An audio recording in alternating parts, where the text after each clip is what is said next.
নমস্কাৰ স্বাগতম জনাইছোঁ সকলোকে অন্য এটি ভিডিঅ'লৈ মই লৈ আহিছোঁ কেইটিমান মহৎ লোকৰ বাণী আশা কৰিছোঁ আপোনালোকে চাই নিশ্চয় ভাল পাব। ছফকলছে কৈছিল মৰমেহে মৰমক জন্ম দিয়ে। মুলকৰাজ আনন্দে কৈছিল একমাত্ৰ সন্তানেহে মাতৃৰ সাহস আৰু দুখ বুজি পায়। মেডাম ড্ৰছেভিনে কৈছিল ঘৃণাৰে নিজক ভাৰাক্ৰান্ত কৰি নল'বা, তুমি ভবাতকৈ ই অতি গধুৰ বোজা। মাৰ্ক টুৱেইনে কৈছিল নিজে আনন্দিত হ'বৰ বাবে আনক আনন্দ দিব পাৰিব লাগে। গোটে কৈছিল ধন ব্যয় কৰাত ফুটি ওলাই মানুহৰ জীৱনবোধৰ পৰিচয়।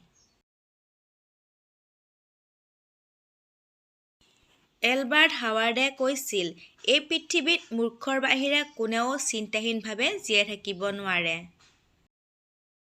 নিউ টেষ্টামেণ্টে কৈছিল অন্ধই যদি অন্ধক পথ দেখুৱায় দুয়োজনেই শালত পৰে।